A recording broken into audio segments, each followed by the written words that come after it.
पिछले वीडियो में मैंने पंडित जवाहरलाल नेहरू के जन्म समय की शुद्धि की और उनके जीवन की प्रारंभिक 3 घटनाओं को दशा और गोचर से प्रमाणित किया। इस वीडियो में मैं उनके जीवन की और 2 घटनाओं का विश्लेषण करूंगा, जिससे उनके जन्म समय शुद्धि का हमें प्रमाण मिलेगा। उनके जीवन की चौथी घटना उनके पहली बार जेल जाने की है। जेल जाने को ज्योतिष में मुख्यतः 12वें घर से देखते हैं और इसके साथ के सहयोगी घर हैं तीसरा और पहला, और राहु का संबंध भी हम जेल से जोड़ते हैं। यह घटना 6 दिसंबर 1921 को घटी।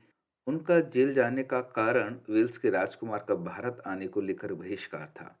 इस समय उनकी महादशा शुक्र की चल रही थी, जिसमें राहु का अंतर, मंगल का प्रत्यंतर और बुध की सूक्ष्म दशा थी।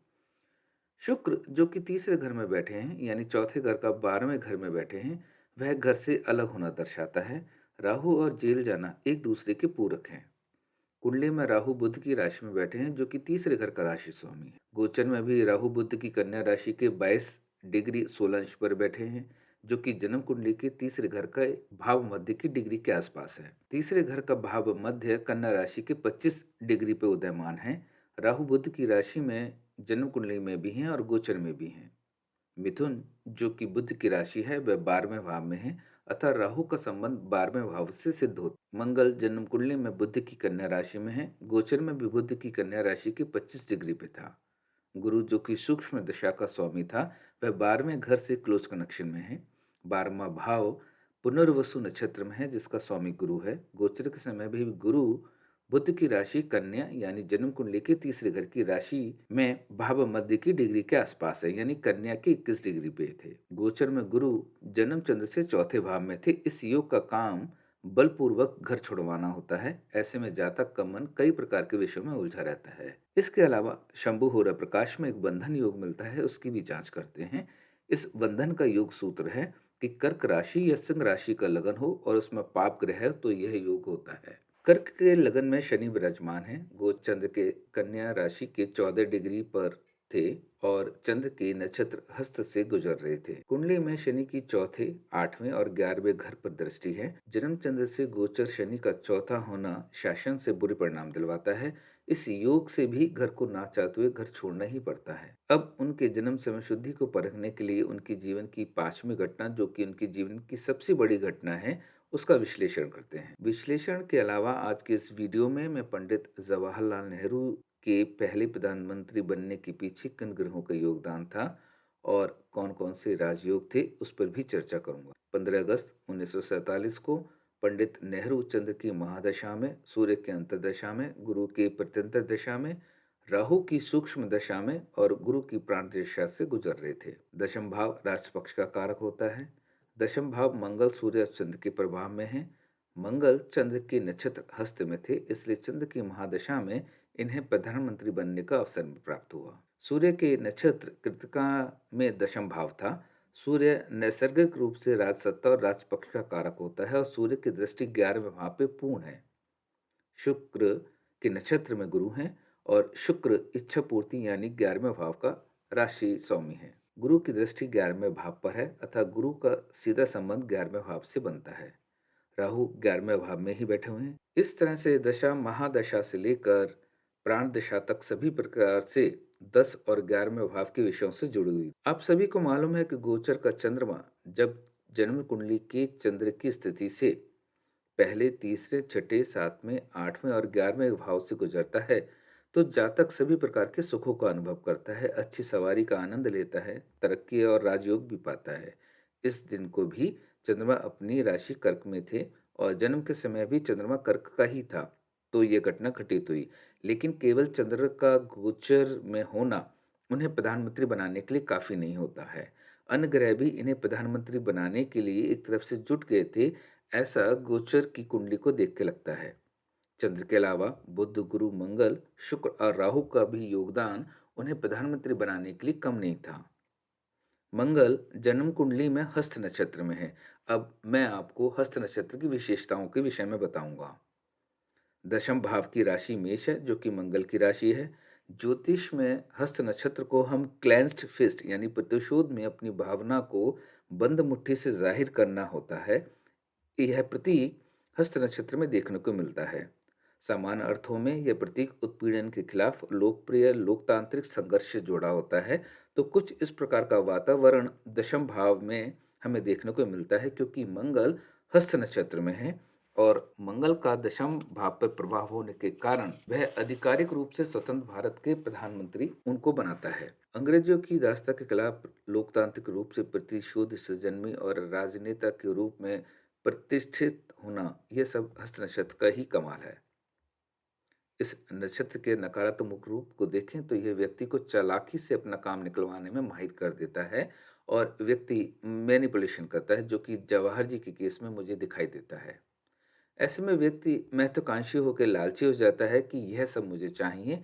यह नक्षत्र व्यक्ति को अपने उद्देश्य के प्रति किसी भी हद तक समझौता करने के लिए व्यक्ति को तैयार कर देता है। और केवल यह मेरा विचार है, क्योंकि मैं इस प्रकार की उनकी जन्म कुंडली और उनके ग्रहों को देख पा रहा हूँ, इसलिए मुझे लगता है कि उस समय नेहरू जी के अलावा कांग्रेस के खेमे में अन्य बेहतर उम्मीदवार थे, पर इस नक्षत्र की महिमा और कमाल ने नेहरू को बुद्ध की वाक्पटुता दी और चंद्रमा का हट दिया और यह अवसर नेहरू जी को दिलाया।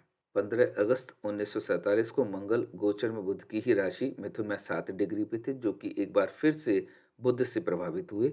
इस समय मंगल राहु के नक्षत्र आद्रा में थे। यहाँ पर नेहरू जी को बुध और राहु दोनों की चालाकियां, वाकपटुता, अपना काम निकलवाने में सिद्धहस्त होना, यह सब गुण मिले। चूंकि इस नक्षत्र की खासियत बातचीत के माध्यम से अपने काम को निकलवाने की है।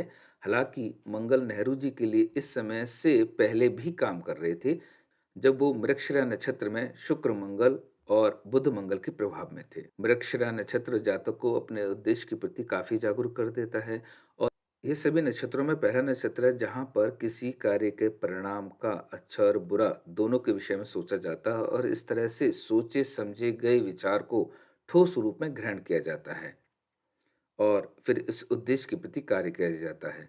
तो नेहरू जी के दशम भाव का स्वामी कुछ इस तरह की भूमिका में लिप्त थे। बुध तीसरे भाव में बैठा है, जो कि बातचीत का भाव है। बुध वैसे भी वाणी का कारक ग्रह होता है। बुध 10वें घर को पूर्ण गृहस्थी से देख रहा है और शुक्र से संबंधित कर्मों को करवा रहा है। सूर्य की अंतर्दशा को समझें तो सूर्य चतुर्थ भाव में बैठकर 11वें भाव को पूर्ण दृष्टि से देख रहे हैं। सूर्य राजा का कारक है और इच्छा पूरी करने वाले घर को पूर्ण दृष्टि से देख रहे हैं। अब चंद्र की महादशा की बात करें, आखिरकार चंद्र की महादशा में उन्हें कोई ये अवसर क्यों प्राप्त हुआ? तो चंद्र की महादशा 21 नवंबर 1937 से लेकर 21 नवंबर 1947 तक चली। चंद्र लग्नेश होकर 12वें भाव में बैठे हैं। चंद्र अपनी कर्क राशि में बैठकर बुध के नक्षत्र और उप नक्षत्र दोनों में ही बैठे हैं। लग्नेश की दशा में सभी प्रकार के सुख मिला करते हैं। मंत्रेशर ने अपने ग्रंथ में लिखा है कि जब लग्नेश गोचरवश जब किसी भी भावेश से योग करता है तो उस भाव संबंधी सिद्धि या फल की प्राप्ति होती है। 15 अगस्त 1947 को गोचर की स्थिति कुछ इस प्रकार की ही थी। कर्क राशि जो कि जन्म कुंडली की लग्नेश राशि है, वह कर्क राशि गोचर में सूर्य जो कि दूसरे भाव का स्वामी है, चंद्रमा स्वयं लगन का स्वामी है, बुध जो कि तीसरे भाव का स्वामी है और शुक्र जो कि चौथे और 11वें भाव का स्वामी है और शनि जो कि 7वें और 8वें भाव का स्वामी है, सभी की आश्रयदाता बनी हुई थी।